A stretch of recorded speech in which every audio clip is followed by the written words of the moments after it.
the very first time I talked about the residential school. I said it was just like I had these skeleton keys, and I went through a door in my mind, and I would go to each door and I would open them, and this one was fear, and this one was low self-esteem, and this one was sexual abuse, and the list goes on and on and on. I remember the loneliness, the crying, and being witness to all the abuse around me. I feel like I've been dropped from the sky. Nobody around me, strangers around me. They don't know us, I don't know them. I don't know how to socialize. I don't even know how to love. I went through sexual abuse. I went through physical abuse, mental, spiritual. And I'll tell you, the one thing that we suffer the most is the mental and spiritual abuse that we carry the rest of our lives. My mother and father had 13 children, and every single one of us had gone to residential school. We know that there were thousands upon thousands of children who died in the schools. Some of them died when they ran away and couldn't make it home because of the harsh conditions that they encountered. We know that there were many who died in the schools because of illness and disease, and we know that there were some who died in the schools because of the abuse that they experienced. But we also know that there were many who did survive, and those survivors have experiences that we need to record. And we need to record those experiences because Canada needs to have a mirror held up to it to know what it is that it has done and tried to do. I couldn't at the time believe that in my country that such a thing happened. And what I can't believe even more is that it was hidden. We didn't talk about it. The churches and the governments didn't come one day and say, hey, you know, we did something wrong and we're sorry, can you forgive us? Elders had to bring this matter to the Supreme Court of Canada. The Supreme Court of Canada, in a decision called Blackwater and Plint, said that the government of Canada was primarily responsible for those acts of wrong, but the churches also had some legal accountability as well. And after Nora and the other Shubenacadie survivors filed their claim, their class action on behalf of the Shubenacadie School, other survivors from other schools across the country began to file similar claims, similar class actions. And then over time, the survivors started to work together and cooperate with one another, until finally that culminated in the National Class Action Settlement, the largest class action settlement in Canadian history, the largest historical redress settlement in the world. Because the case was settled and they were not able to go to court and tell their stories to judges, they asked for a Truth and Reconciliation Commission to be established for the purpose of recording those stories.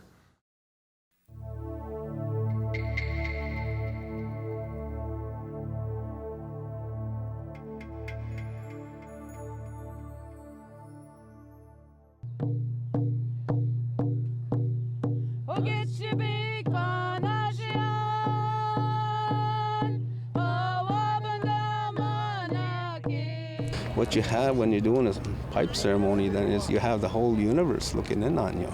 To see all these people here, to know that you know, we're all of one mind. You know, everybody share their tobacco. The staff travel long ways, the different community rides all over South Dakota, North Dakota, and different areas out through the country. 2 sisters passed away, and a brother that they went to residential school, so I'm writing for them. I'm a former residential school student. I was a student for 14 years. And actually, the significance for me, in a way, personally, on a very personal level, is that the only friend I had growing up was a horse. And then being taken away to boarding school was also on a team of horses. So for me, it's a very important healing journey of my own. It was my honor to represent the commission at the beginning of the Unity Ride, and now to welcome them into the Forks.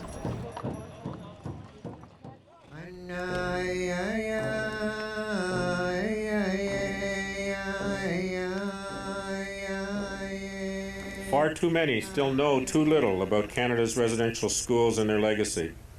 And that includes a lot of your own children and grandchildren. They need to know what happened to you. They need to know what happened in Canada.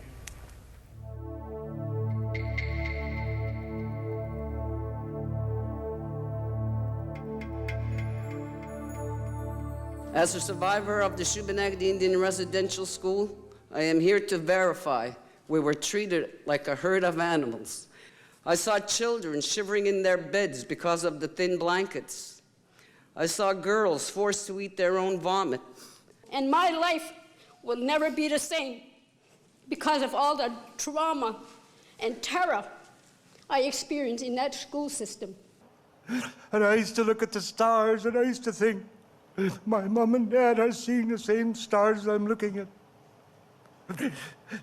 I really, really was alone, lonely, scared. My scars started at the age of 5.5. Walking up the stairs and meeting the father of that church, him patting me on top of the head after I greeted him and saying, "Oki napi," because he was a male, so I said, "Hello, my friend." I never knew about hell, but that's where hell started for me.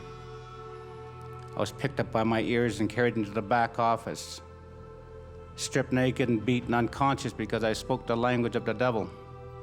In wee hours of the night, taken into a back room, stripped and repeatedly raped throughout the night and sodomized. And the whole time I'm told I'm not right, that I'm an animal, I'm a savage, I'm a beast. Everything inside of me died. Being raised in the trap line up to 5 years old, 6 years old, and then from the trap line to the residential school. Same day, I was expected to speak English.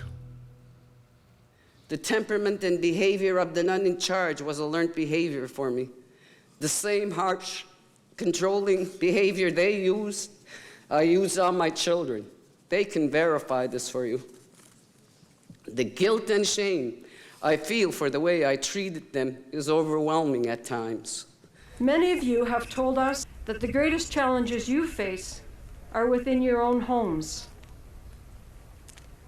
During those hearings, one of you shared with us these very poignant words. It was said, "We fed our experiences to our children." This is what we mean when we talk about intergenerational survivors. Alex Gordon, his wife, Hope, and Kathleen.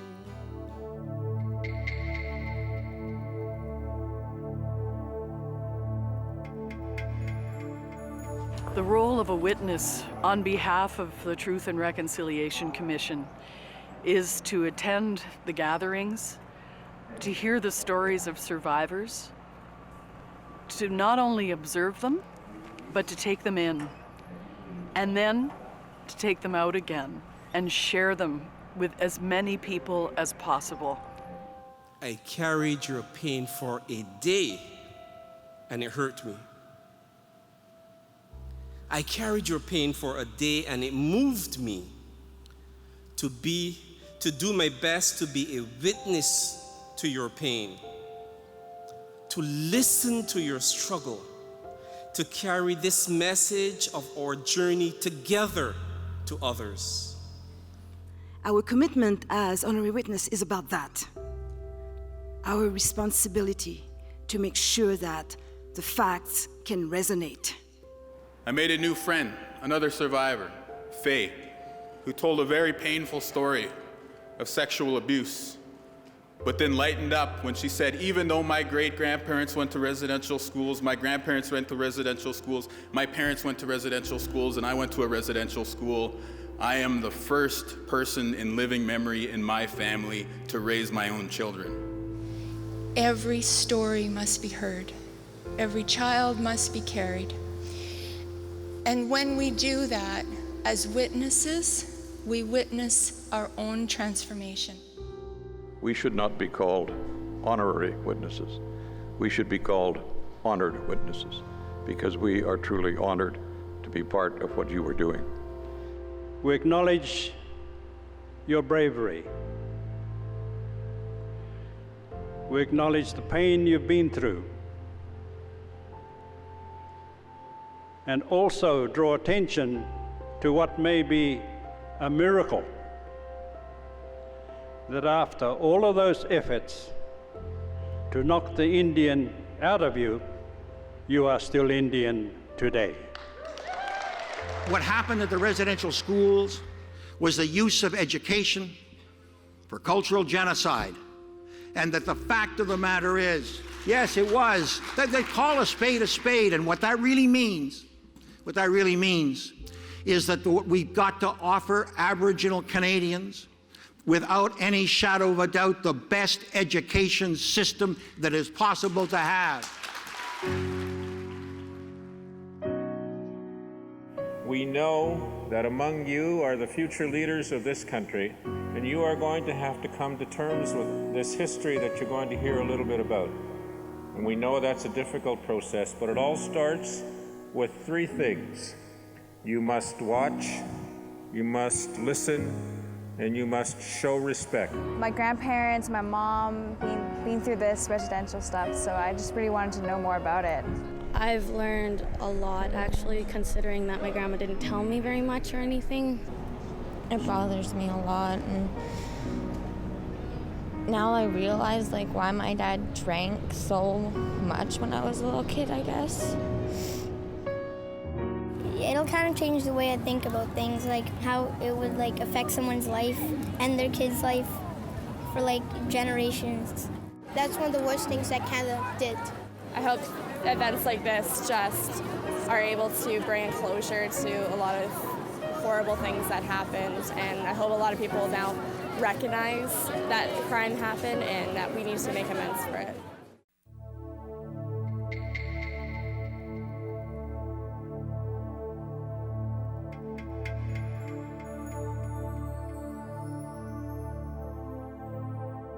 You will notice that the circle's open here. Today, I was moderating the Circle of Reconciliation. It's an opportunity to bring together survivors as well as signatories to the Indian Residential School Settlement Agreement to talk about reconciliation. Reconciliation to me is respect one another. That reconciliation has to come from the government and the churches. And when it comes from the heart, that's when it's going to mean something to all of us. Our institution failed to recognize or challenge the forced assimilation of Aboriginal peoples and the subsequent loss of their language, culture, and traditions. That was a grave mistake.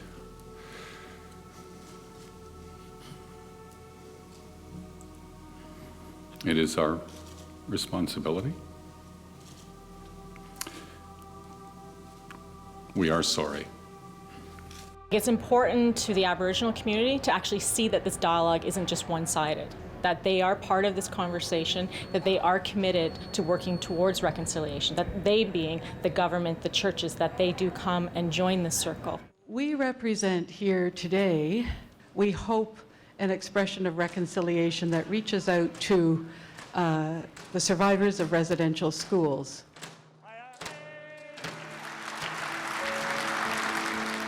Our failures fill us with deep regret. But as we know, regret and apology is not enough. The test of that regret and that apology, we know, will be our actions in the days ahead. We commit ourselves to work towards ensuring that we will never again use our power as a church to hurt others with attitudes of racial and spiritual superiority. Our generation must go forward to where we have not been, and that is the road to healing and recovery and rebuilding. We will never be able to achieve reconciliation unless the country embraces this experience as theirs as well as ours. Reconciliation today requires significant changes in the relationship between First Nations, Métis, Inuit, the Crown, and all Canadians. We are excluded from the settlement agreement and therefore excluded from the June 11, 2008 apology by Canada, excluded from the common experience payment, excluded from the compensation from harms and abuses inflicted on us, and finally, excluded from the mandate of this commission itself. Why? Why, after a historical and unprecedented outpouring of regret from Canada's leaders, from millions of Canadians, are the Métis left out? Coming from Rigolet, an Inuit community in Labrador, and having gone at the age of 13 to the dormitory run by the International Grenfell Association, it distresses me to hear government say, despite the fact that your experiences were similar to that of the Indian residential schools, sorry, you don't count. Your grievances are not legitimate. You have to go to court to be heard. The impacts of the trauma are exactly the same. It was torture, it was torment, it was an attempt at cultural genocide, and it was because we are Aboriginal, the same as the First Nations, the Métis, were recognized as Aboriginal too. So the intent was the same for all Aboriginals, and the apology should apply to all Aboriginals. We know that residential schools happened in many countries of the world, not just in Canada, but nowhere else has the issue been tackled and addressed in the way it has been in Canada. We owe that fact to the courage and the resilience of residential school students themselves. It's about us, it's about my brother, it's about the children that never came back.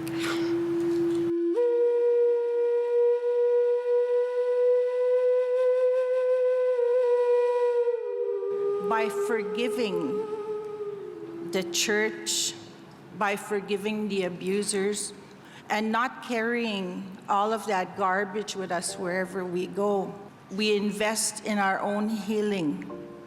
I'm happy. I'm happy with my life. I'm helping the survivors.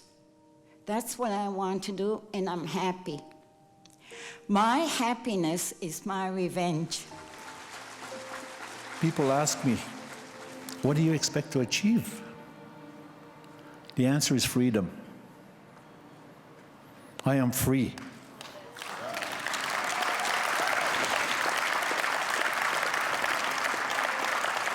Forgiveness is not for the weak. When you forgive, you grow, you heal, but most of all, you free your heart and you free yourself of anger, grief, blame, shame, guilt. Because anger is a spiritual sickness. But when you forgive, you actually live. I'm proud to say that I opened those doors and I forgave.